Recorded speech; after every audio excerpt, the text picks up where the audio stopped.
Well, everybody, welcome back to Wrenching with Grandpa. It's Saturday evening. Hope you've all tuned in to the new car challenge at my buddy's YouTube channel, Grumpy Monkey Garage. A lot of fun, and we hope to do well with it because we've got more plans in the future. So this is going to be kind of a quick one. I told y'all that I was going to get off doing the wheels for a little while because, quite honestly, those are going to be labor intensive. Quite honestly, to get them where I want them, I'm probably going to end up putting somewhere between 30 and 40 hours per wheel. That's a month on these wheels. But you know what?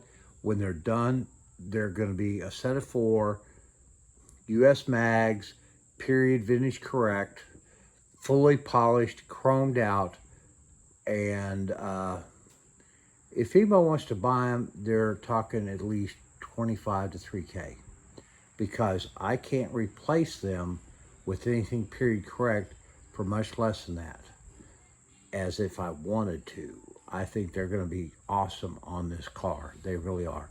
So, as I've said, time to get back to doing some serious wrenching, you know.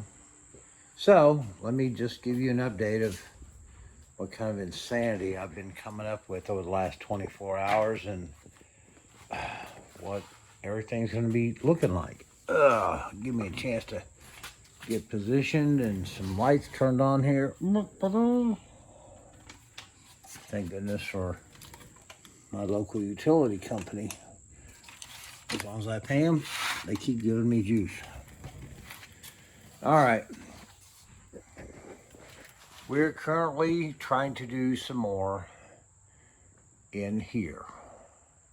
Now, one thing that I'm trying to do while I'm in here is to get, let me see if I can't reposition this a little bit better.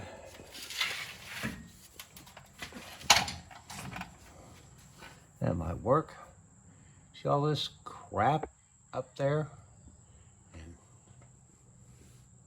up here? Well, a fair amount of that is from previous attempts to inappropriately apply undercoating without cleaning the surface. This stuff has got dirt encapsulated undercoating, so it didn't come off real easy. It's like trying to grind concrete off this metal. So I've been trying to do a little bit of that today, and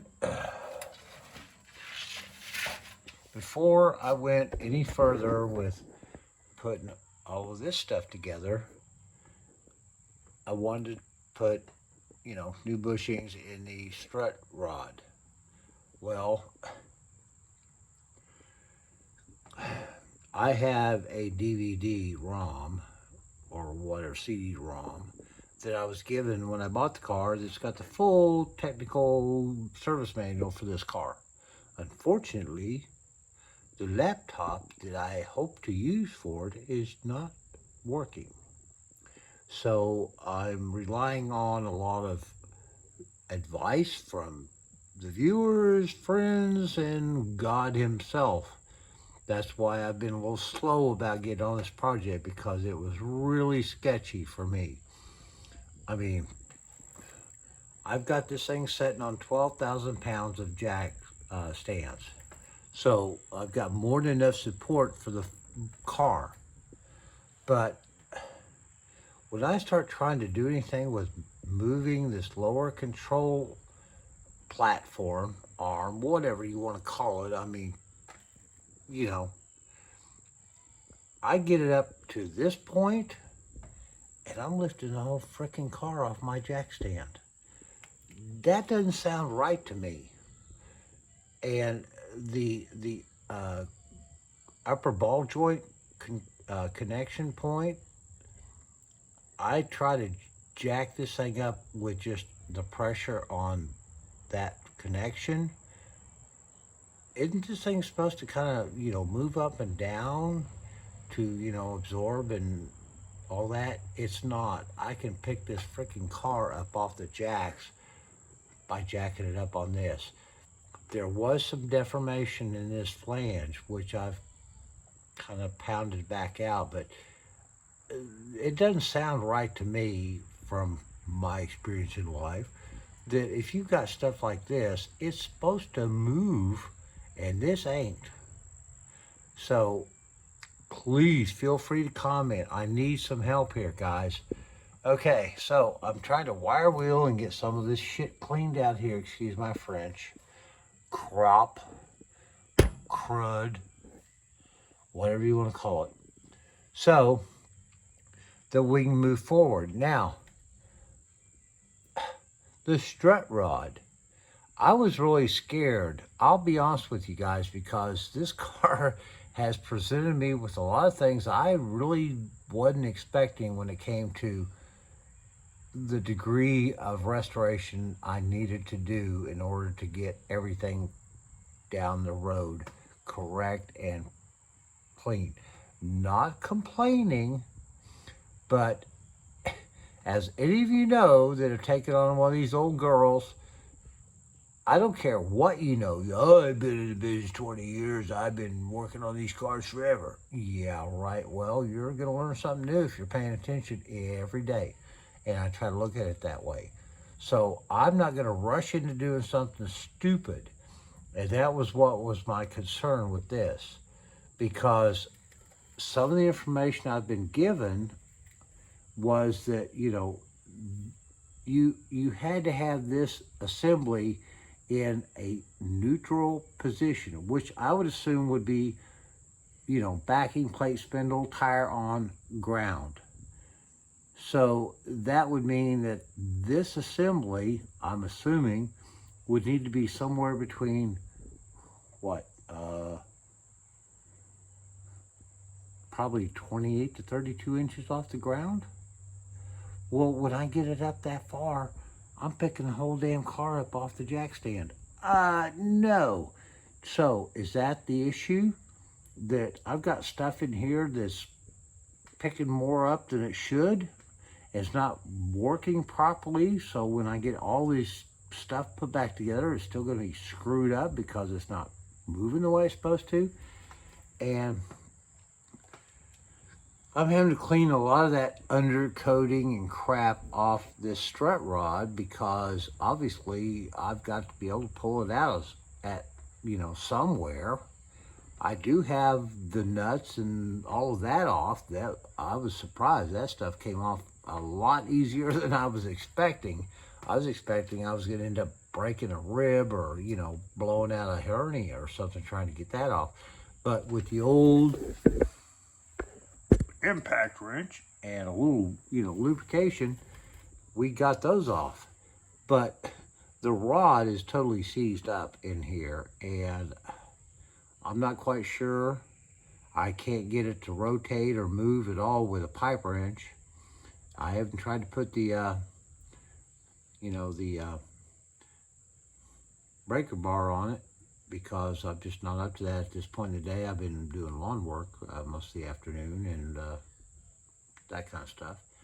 But the point is, this it doesn't appear to be straight, and I don't know if that's normal. I mean, again, guys, this is my first classic Mopar build, but it appears that it's a little bit, and that may be simply because the stress on the rod is causing that deformation. But I need to know, what do I do next? I mean, I don't want to try to jack this thing up anymore to try to get into what I've been told, a neutral position, unless I really know what that neutral position is, because I've been trying to find it and I ain't found it. And I'm concerned about when I start lifting the car off the jack stands on this. That's not kosher, at least for me. you know, I don't want to have this whole thing collapse on me and I'm out here going, what the, you know, WTF? So, any suggestions, comments, please, because I want to do this right. And along those lines, let me get to a little something else. Now, early on,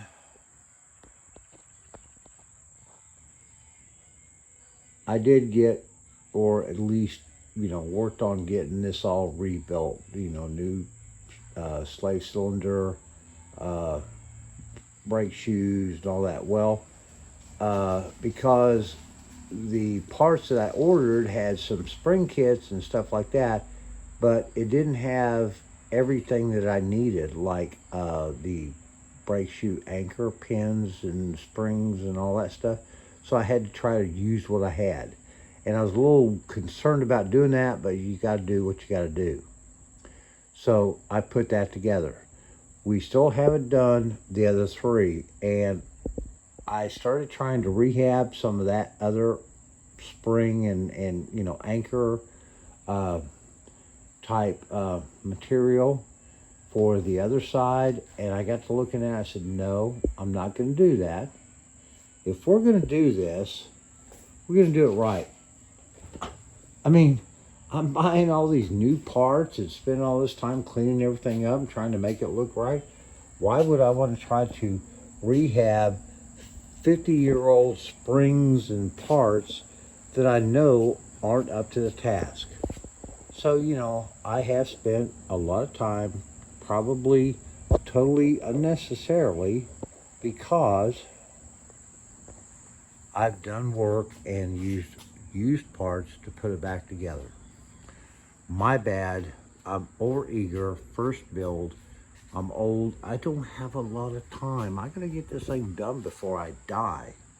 So at least I could be, you know, in the Christmas parade. So I have hopefully what I need ordered and should be here sometime before the end of next week. So I'll be breaking this back down, replacing the parts that need to be replaced, so that will be done. And then once that is done, we will get over here